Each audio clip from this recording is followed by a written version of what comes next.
I want to welcome you all. I'm glad you all are here. I want to thank the trustees that could make it and the former trustees that could make it. They had a lot of the former had a lot of input in the initial beginnings of this project, and we greatly appreciate all of your support and faith in us to make this happen. And I want to reassure you that we're more than capable, and we're heading down the path now to make this great thing happen. I also want to thank GRDA. There's several members of GRDA here, OMPA, MISO. The whole public power family is kind of in the room here for Oklahoma, and that's very important. I'd especially like to thank Mike Herron, and I'm going to kind of call on him for a second because years ago he was electric director here, and he gave life to Boomer Lake Station for another 20 years back in the 90s. Really got us to where we are today. So I want to thank him personally for his assistance in getting us here. I want to thank Kurt Schmidt and the generation and transmission team for pulling this thing together. We had a plan B. We didn't have a plan B until about 8 o'clock this morning, and they switched gears and pulled everything from out there into here and did a great job. I also want to thank Lee Jackson and the engineering team. They've done a phenomenal job on this project of working with us and helping us out, as well as Elizabeth Tyner and Elizabeth Hers. This project, we've got approximately 33 bids. The bids are huge. It's a huge feat to get these bids in and out, and I know Chris can, from Burns & Mac, can contest to the excellence that she's exhibited in getting these bids out. I want to talk a little bit about the project. What we're building here is really a modern marvel for the state of Oklahoma and the region. We're putting in the largest natural gas-fired reciprocating engines in the world. We're putting in 3 of them. Each engine outputs about 25,000 horsepower apiece. They're very flexible. They're designed for the niche market. We designed the plant to play well into the SPP integrated marketplace with machines that could back up wind and solar. This plant's designed to what they call chase the wind, which is chasing all the renewables that are coming online.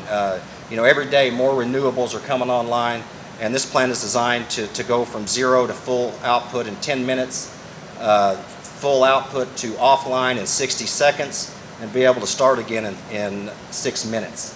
So this plant is extremely efficient. It will be the most efficient simple cycle plant in the state of Oklahoma with a heat rate guaranteed less than 8,500 BTUs per kilowatt hour. That's technical, but it's phenomenal for what this thing can do. And it's very efficient from about 40% to 100% load, and with 3 engines you can stagger these things to really get the desired output. So we're super excited about the project. Along with the project, we're building a new 69 kV switching substation, which will include a 12/4/7 distribution substation to replace the existing Ferguson substations out there. The key part about the 69 kV switching substation is it will allow us to better isolate our 69 kV system and respond to faults to keep the power on. So if we have a section go down, we can switch around quickly and get the power back on to the city. As well as the power plant, the substation, we're building an administration building that will house all the generation and transmission facilities, administrative facilities, a state-of-the-art control room that will be manned 24 hours a day. We'll monitor the SCADA system that monitors our distribution and transmission system, as well as act as a 24-hour call response for utilities after hours. It'll include a generation and transmission administration offices, a machine shop, weld shop, electrical shop, truck barns, and storage. So, I told Dan about 3 years ago, I said I want to put a star on top of Stillwater Electric Utility so that others could look at that as a symbol of excellence. And I truly believe on Monday we're going to start building that star. So, with that, we have several speakers to talk. First up is Chris Gugino with Burns & McDonnell. Chris is the construction project manager. Chris and I have, really worked side by side, I think, for the last year and a half solid, and maybe 2 even. We speak about 2 or 3 times a day, if not more, and so he's a great asset to the team. When we were vetting engineering firms for this project, we wanted a firm that could do everything in-house, that they had all the resources to make this thing happen in-house, that had the most experience at building natural gas-fired reciprocating engine power plants, and it was truly Burns & McDonnell. I don't think we let them get out of the parking lot, to be honest with you. We knew that they were that good, and they have proven that time and time again. So with that, I'll bring Chris Gugino up and let him say a few words. All right, thank you, Lauren. Good morning. As Lauren said, I'm Chris Gugino with Burns & Mac. First, I'd like to recognize Brian Elwell. He's our EPC project manager for Burns & McDonnell, and Brian really makes these recip projects go round for us at Burns & Mac. He's out of the country right now, but he would definitely have loved to have been here today. As Lauren said, it's a huge milestone just to get to this point, just to get to day 1 of construction. It's amazing how much work goes in just to get to the start. It's been about a 3-year process for the city, a couple of years for Burns & Mac and Wärtsilä as well. So congratulations to everyone involved with the project just to get this far. And I can't say enough, reiterate what Lauren said about just the amazing technology this plant will be. We'll run construction and finish up in June of next year, and when that day comes, the city will truly have a great asset in this power plant. The ability to start a plant and get to full load in 10 minutes is truly amazing. And the heart of this plant really starts with Wärtsilä engines. Whenever you start a project by going to Wärtsilä, you've made a great decision. They truly are the best in class as far as these engines go. So that's just a testament to how experienced and good their engines are. So the 10-minute start time is amazing when you look at that, and you tack on top of that the fact that these engines are designed to handle this Oklahoma heat that you have in the summer.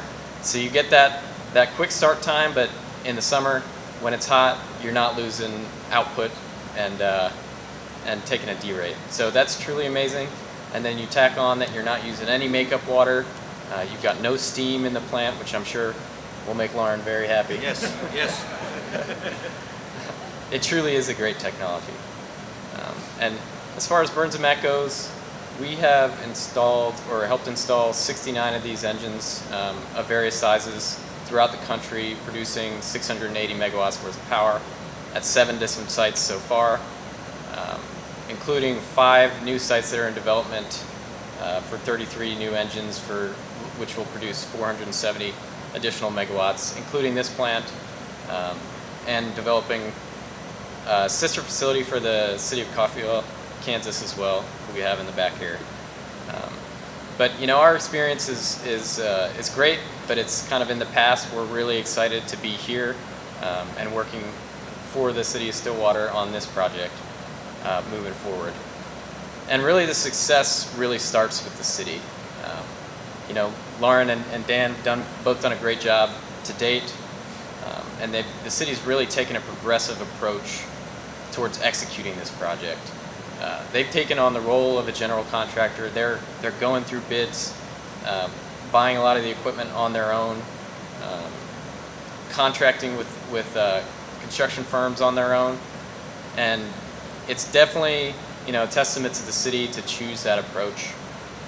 It's definitely not the easiest approach, as Liz Tyner in the back can attest to. She's worked very hard, along with Lauren and Dan.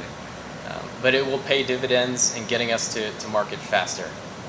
So huge testament to the city for this approach. And again, very excited to be here. And come next year, mid-year, having this Stillwater Energy Center will be a huge asset to the city. So thanks all for coming this morning. Thanks, Chris. Yeah. Appreciate it, sir. Thanks, Chris. And he brought up a good point that somebody I forgot to thank, that's Coffeyville, Kansas. They're building the sister plant to this plant, basically designed the same as ours, which will be a huge benefit. This plant is the first type of plant with these large engines in the Central Americas, in the central United States. The engines are so big that typically they build these plants on the coastal areas just so they can ship them in.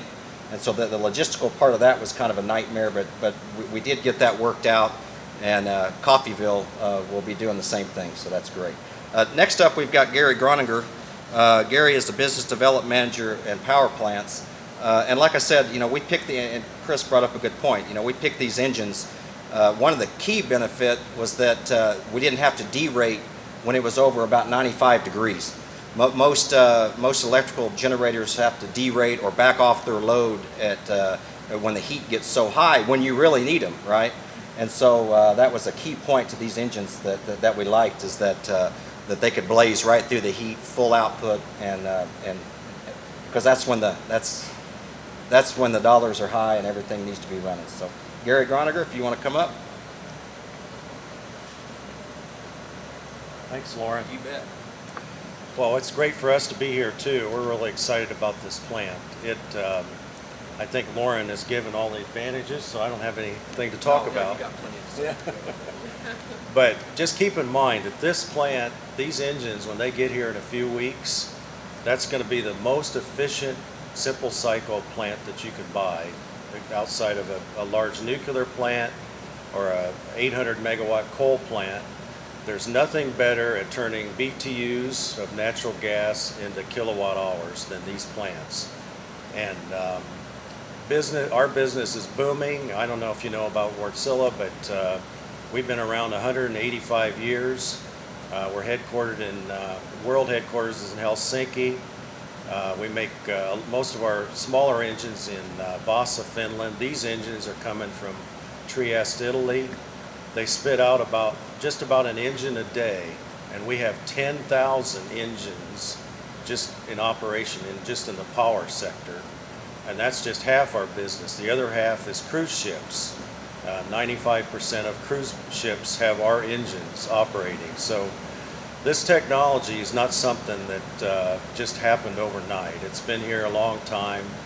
Our business is crazy. I keep telling my boss it's because of me, but that's what he started laughing. And my wife starts laughing, but it's not because of me, it's because it makes sense. It's really smart. It's when we go to power shows, we always talk about smart power generation, and I think the reason we say it's the customers are smart. The ones that have done this technology have done their homework, and you guys are smart. You're ahead of the curve. You're ahead of a lot of these big investor-owned utilities that are still struggling to figure out this technology really makes sense. It really does, and it's just you guys should be very proud. It's just a great accomplishment to do this, especially as Lauren said, you're in a kind of a landlocked area, so nobody's really done that. Our plants have been in Portland and South Texas for these big engines. We do have over 2,500 megawatts in operation now, and what I like to tell people, and I am a sales guy, so keep that in mind, but we have problems with every single plant, and people kind of go, whoa, but there's not one plant that's not a reference plant for us, so we fix those problems. This is complicated. This isn't simple. It's a very complicated process, so you're going to have problems, but we fix them, and every plant that's on our reference list is a plant you're welcome to visit, and that's the way this plant's going to be. When we're done, and the Coffeyville plant as well, we want to make that a showcase, because other people will come and visit, and that you guys can show this off, because that's what sells. In spite of what I think, it's probably not me, it's probably what we've done in the past. So we got to make a good project for this, and I'm sure we will. So, and this will be an asset that'll be with this community for decades, and that's another reason to make it right and to make it work, and we're sure going to do that. I used to work at Burns & Mac, so I know how capable they are, I thought the company might struggle when I left, but they didn't, so they managed to hang in there. So with that, and like I say, smart decision, smart power, and congratulations. Thanks, Gary. Next up, we're going to hear from Dan Sullivan, who is the CEO of GRDA. GRDA is a partner in us with this project. Basically, their capacity payment that they're going to pay us is going to pay the debt on this plant over time. So we greatly appreciate their assistance and what they have done for us, and we look forward to a bright future together. So, thank you, Lauren. Good morning, everyone. So it's an exciting time. Anytime you're embarking on a construction project, several of us were talking about that earlier. GRDA broke ground on our new facility back in January, and so we're in the midst of a construction project with all the rain and all the great things that are going on right now. So it's a great time to have open ground. But we appreciate our relationship with Stillwater. Think about this. Just last March, we celebrated 30 years of relationship with Stillwater Utility Authority in the city of Stillwater, and being the utility provider, the electric provider for this city. And our partnership is growing. We entered into a new agreement extending that to the year 2042, which is the term of all of our municipal customers, so another 27 years that we look forward to continuing that relationship and then beyond. Part of that new changes is responding to the changes in the utility industry across the country. And as Lauren mentioned earlier, the wind and other renewable energy that's coming into the market today creates new challenges. And one of those challenges is, what do you do when the wind's not blowing? Something has to be online to take care of that. Quick start units like this Wärtsilä unit that Stillwater and Coffeyville are putting in are very important parts of our overall management of that utility supply system that we operate. And we're very excited about the opportunity to partner with Stillwater to see this plant go in. It's going to be a great addition to our overall footprint, and we're very excited about just building something new. It's always fun to build something, and to see it happen is a lot of great opportunity for us.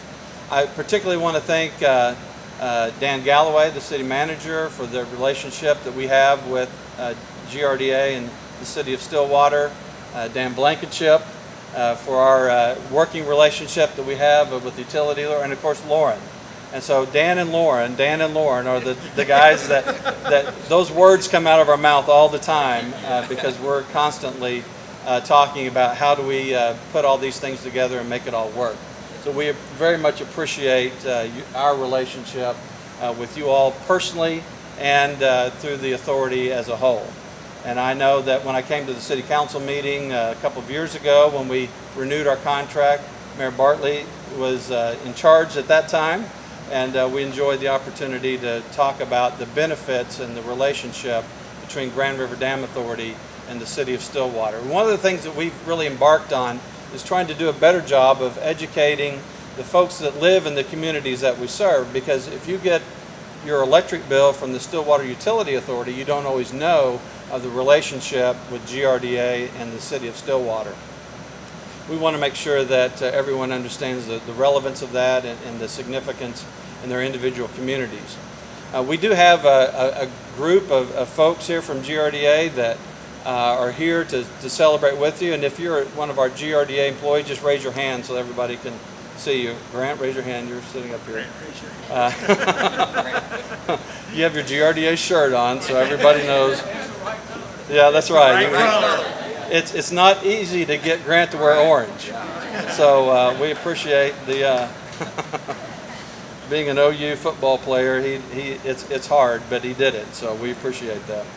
I also want to introduce Steve Spears, one of our directors at GRDA, city manager in Cushing, one of your neighbors, and we're glad to have him, and Gary Pruitt from the city of Pryor here representing our other customers. Thinking back to 1985, when this agreement started, that was a pivotal time for GRDA. We were completing the second of our 2 coal units, and we were also looking at expanding our transmission system. The agreement with Stillwater has been very important to both of those factors. We're in the process now of upgrading the air quality control equipment on Unit 2 to continue to run that coal unit at least to the year 2030 and maybe beyond. You know, the infrastructure and the transmission capabilities that we've installed to serve this city and this community is all part of that long-standing relationship. We're looking forward to a long and fruitful history in the past and a long and fruitful future for all of us. Thank you for letting us be a part of this today. We're very excited for you, and we're looking forward to being here at the dedication of this unit. It won't be very long. So thank you all for coming today. Thank you for letting me participate. Thank you, sir.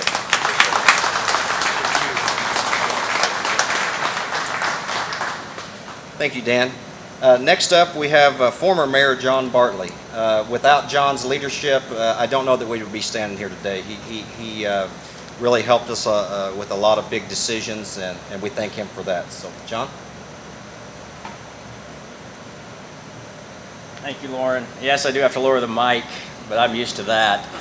I tell you what, we've had a lot of conversation here today about the technical side and the magnitude of this plant and what it can do and what it will do from a technical standpoint and from an electric standpoint. But I tell you what, one of the other things that we need to be talking about is also how important this plant is from the social standpoint and every other aspect of our community.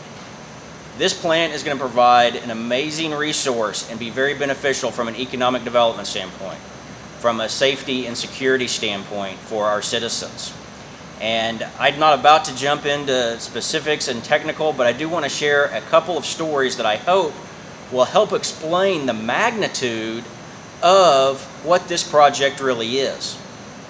About, it was a day or so before we were to sit down with the bonding agencies, it finally hit me how many different aspects of our city staff and our community that this project was impacting.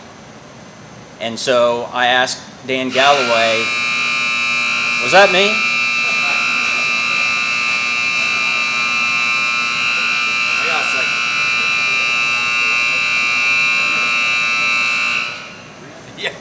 We are in an operating plant. I asked Dan Galloway to pull together certain people that were very integral in so many different areas. And we've heard about the technical areas and engineering areas, but this project is the single largest financial project the city has ever been involved in. And our financial staff was integral. Marcy Lamb, Christy Cluck, Tammy Brown, unbelievable on the financial side. It was unbelievable on the legal side. Unbelievable. So I don't know, is John Dorman here? Is anyone from legal here? If they're not, they played an unbelievable role. So I asked Dan Galloway to pull together the people that had been deeply involved. And we're sitting in the conference room in the administrative wing, and there are about 12 people around the table. And I said, I need the family together because I've got a couple questions before we jump off this bridge. And I went one by one to each of them and asked them a couple questions. In your professional opinion, is this, and I said this to Marcy, is this a sound financial move for the city? Is this the right move financially? And then I'd ask, is this the right move and is this the best thing for the people of Stillwater? And then I'd ask legally, is this the best thing for the city of Stillwater? Is this the best thing for our customers and our citizens? Technical, is this the best thing that we can do? Is this the right thing for the city? Is this the right thing for our citizens and customers? Without fail, as I went around the room, the answers were yes, and they got more confident and they got louder the longer I went around the room. And I was absolutely confident, even though I didn't understand 5% of what was in that contract, that this was the right move for our community and for our people. And I want to thank the unbelievable number of people that were involved, but especially those people that are in that room that were able to give me the confidence to be able to go to the other trustees and to be able to publicly state that this energy center will be an amazing asset for the city. It will exceed the importance of the CAW pipeline, and it's the right thing, and we need to do it. So I want to thank that group that was in that room with me. Another quick story to explain the magnitude of this. When we sat down to sign the contract for these Wärtsilä engines, not only did it take about 5 months just to hammer out that contract, but then when we voted on it at SUA meeting, and the next day I had to go in to sign the contract. Well, I get there, and John Dorman hands me 2 ink pens. I thought, what do you think, I'm going to break one of these? And he said, no, but here are the contracts. And he hands me a stack of paper that, I kid you not, was that tall. You guys wanted 3 copies with original signatures or initials on every single page. And one contract was over 300 pages. Now, the contract itself was about 12 pages, and the other 290 pages were the technical exhibits and explanation of what this was about. So we spent, an hour and a half that day signing and initialing 3 sets. I went through, I burned the first pen. I wore it out. It was empty and had to go on to the second. And if that doesn't give a human grasp of that one element of this project, I don't know if I can come up with a better one. By the way, I have that pen that the ink's worn out stapled on my bulletin board as a constant reminder of what this city can do and what the people in our community can do when we know what the right answer is. And this power plant is the right answer. Thank you to everyone for putting this together. I'm honored to have been a part of it, and I appreciate being asked to be here today as we get going on the outside stuff that people will be able to see. Thank you. Thank you.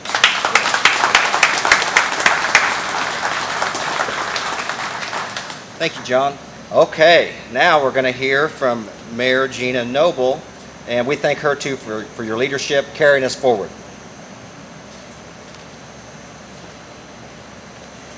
John, you've always been a tough act to follow. I just want to say thank you to everybody who is here, and thanks to everybody who's participated, and thanks to everybody who's led this. I won't go through the names again except for Dan and Lauren. Great. We've talked this morning about how important this was and how it all came together. So I thought that I would talk about what it means to the community going forward. And I have facts and figures, so I'm going to be referencing. Stillwater is one of 2,000 cities and towns nationally, and one of 63 Oklahoma municipalities that lights up our homes, businesses, and streets with public power. Our electricity comes from a community-owned and community-operated utility. I don't think we say that enough. That's important. We control our utility. We are the second largest municipal electric distribution utility in Oklahoma. And we are the largest municipal electric generation and transmission utility in the state of Oklahoma. That's something to be very proud of. Very, very proud of. The Stillwater electric system is owned by the city, and it provides power. It lights up our lives, not to be corny, but it does light up our lives because it lights up our homes and our businesses and our streets, and it does everything we need it to do. But it does a lot more than most of us think about what it does, because it helps provide public services that we couldn't afford without the revenue in excess of expenditures. This year, it's predicted that we will have about 12.5 million revenue in excess of our expenditures that the electric will provide to the city to provide for services that we hold near and dear. First of all, our library, our community center, our baseball fields, our tennis courts, our municipal pool, and the big one, our public safety, our fire, and our police. More than I can mention. That's what's important to a community. And that's why what we're doing here is so important, to continue to support our public services. That's what serves Stillwater. The wholesale value of electricity for our street lighting and our city facilities is about $1 million per year. If we were buying that from a private retailer, it would be about $2 million a year. So it supports us in many ways. Finally, I'll just say our municipal electric provides about 80 jobs to the city of Stillwater. And we're proud of every one of those workers. We're proud of all of our city staff that helped on this. Thank you. Thank you. Thank you for being here. Thank you to GRDA, to Burns and McDonald, to Gary, because I don't remember that name. Thank you for your former leadership and for your continued leadership. I shouldn't say former. And to all the trustees who had to sign our names as well. So thank you for being here. It's a good day in Stillwater. Thank you. Good job. Thank you, Gina. That was great. Okay, last we have Dan Blankenship, so I got to tell a couple good stories on him since he's here. 3 years ago, I pitched this idea. This is a good story. I pitched this idea to him up in my office, and it was a very good sales pitch apparently. But he left that day, and all the information that I gave him, he said he admitted later, about 3 weeks later, that he just threw it in the back seat and said that guy's either crazy or he has one hell of an idea. So I think that it turned out to be the other after all the things that we looked at. So that's kind of where it started. You know, I want to thank Dan Blankenship for his leadership.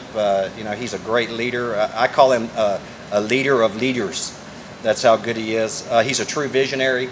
He's always looking into the future on how to make things better when we leave this. We know we're only here for a short while. You know, I want to thank him for his mentorship. I believe he's a great mentor and a great friend. So with that, I'll turn it over to Dan Blankenship.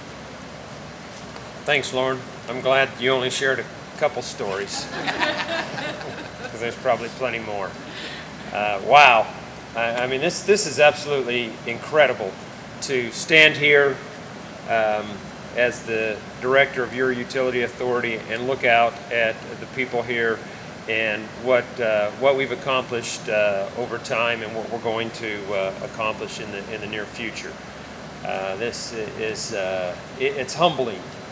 I mean, I'm very honored to serve in this capacity and provide the leadership that Lauren's talked about. I want to, you know, Stillwater has a really rich history of electric generation, and I just want to touch on that a little bit. But the good news is I'm the last speaker, so we're almost done, and we've hit the pinnacle. We hit the pinnacle with the last speaker, and so we're on the downhill side right now. Yeah. The guy before the mayor was just a warm-up band. I can get away with that now, huh? The city of Stillwater established the Stillwater Municipal Water and Light Department in 1901. Its purpose was to provide the town low-cost and reliable electric power. That is still the purpose today. Some things should never change. I don't think that Mike Herron was the director in 1901, but he did come sometime after that, and he carried on that tradition, and so did a couple seats over him from him, Jeff Tullis, the director who succeeded him. BLS, Boomer Lake Station, the hallowed hall that we're sitting in earlier power plants, provided all of the city's electricity until 1967.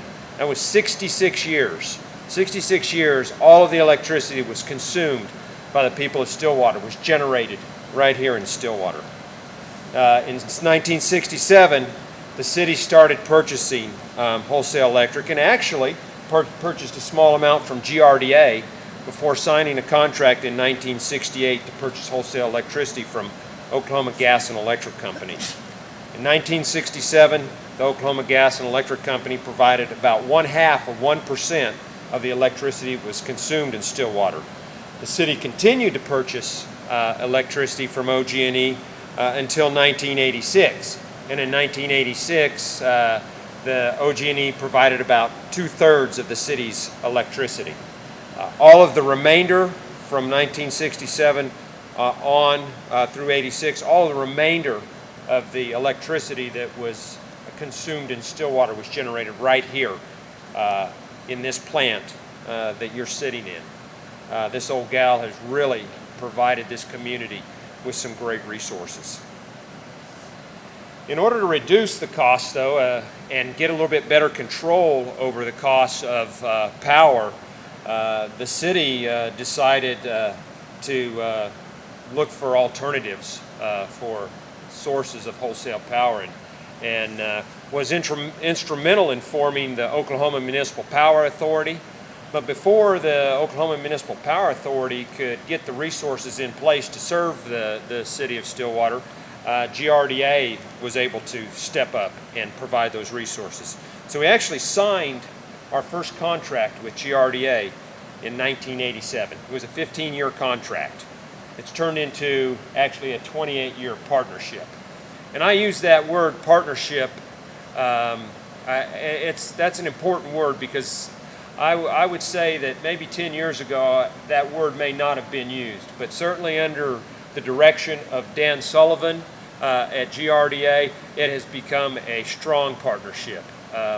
Both Mike Herron and Jeff Tullis, former directors of the utility, electric utility here in Stillwater, play very prominent roles at GRDA. Gives us a great amount of confidence in what GRDA is doing. Their financial staff, Carolyn Doherty and Jennifer Marquis, who are here today, outstanding individuals. They've done a phenomenal job in financing their new plant that they're building. So it's become a true partnership. In 2013, that partnership was extended to the year of 2042. And it's that partnership, or the extension of that partnership, that enabled us to be able to build the Stillwater Energy Center, for which we're breaking ground today. So I have to say thank you to GRDA for everything that you have done to partner with the city of Stillwater over the past 3 or 4 or 5 years. It's been a great partnership, and I think it will continue to be a great partnership that will benefit all of public power in Oklahoma. Public power is very social. Mr. Spears and Mr. Pruitt are here they're both public power communities. We work closely together. We're all GRDA customers. We are GRDA because GRDA is a public power authority. And so if we do well, they do well. And that's a good thing for the people of Oklahoma. You know, as we've heard this morning, there's just a lot of things that go into preparing and then building a new power plant.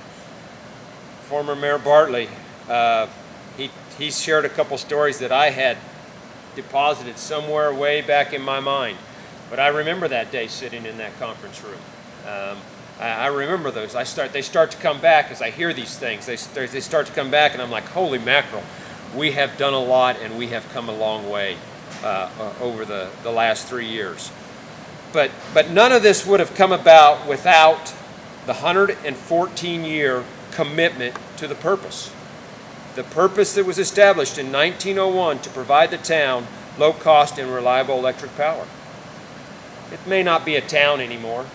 It's probably a city, so maybe that's changed. But that 114-year commitment. And most recently, the commitment that was kept by our SUA trustees. Our current mayor, Gina Noble, our vice mayor and trustee, Pat Darlington, Miguel Nahara, and our most recent member, Elaine Zanotti, Joe Weaver, who couldn't be with us today, though he was a very staunch supporter of what we're doing here. former Mayor John Bartley. We have former trustee Mr. Cody Scott, who was a very integral part, constantly supporting us and encouraging us to move forward. And also, this morning I had a conversation with Mr. Chuck Hopkins, who can't be with us. He's battling a battle with cancer, and he's been winning it so far, but he said that he just didn't feel like he needed to get out this morning. So I appreciate him calling me, and I wanted to give him recognition because he was always a very strong supporter of this. On behalf of our customers, current trustees and former trustees, thank you very much. You have made some very good choices on behalf of our customers, and I thank you for that. That commitment's also been kept by the staff, both administrative and operations. We have a lot of that administrative staff and operations staff sitting here today, and to each of you, I say thank you on behalf of our customers. Thank you for carrying forward that 114-year commitment. It's really difficult to single out individuals in such a large and complex project, but there's a couple of individuals who have been here and there and everywhere for me personally, and they are the city manager, Dan Galloway. Dan, where are you? Thank you.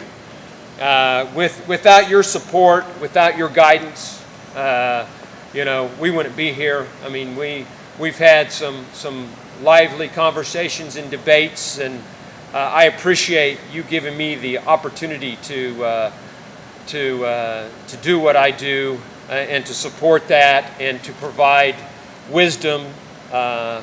Dan occasionally has to tell a story to me to bring me back down to the ground, and usually the stories sink in. And he's taught me that storytelling is important. I'm not a real good storyteller. I'm a technical person, and I like to get up there and talk about the numbers and the specifics, and but he has done his darndest to teach me that telling stories is good, and so I'm working on that. I'm working on that. And so I personally say thank you. The other person who's just been there is what I've referred to as at times my wingman, Mr. Lauren Smith. Lauren's right. It was about 3 years ago or so when I went into his office and he showed me this magazine with pictures of these Wärtsilä engines. And I did walk out of his office that day and got in my car and threw it in my back seat and said, "He's crazy. This is beyond the scope of what we can do here. We're a municipal utility. We can't build this big giant plant." But after I got to think about it, and we talked a lot about it, we thought maybe we could. Maybe we can do this. Maybe we can do this with the help of our partners and our friends. And it's really, when we got down to it, we asked ourselves, is it in the best interest of our customers to try and build this plant? And we got a resounding, we agreed that it was a resounding yes. We can do this. We have the technology. We can build this plant. And so Lauren, I thank you. You have grown immensely through this process. You are a leader, and I am very proud to be associated with you. Thank you very much. With that, I believe we're ready to break some ground. I think we imported specially from Airport and GRDA some dirt out here that we can stick a shovel in. So with that, I thank all of you so much for being here for this wonderful day for our community. Thank you very much.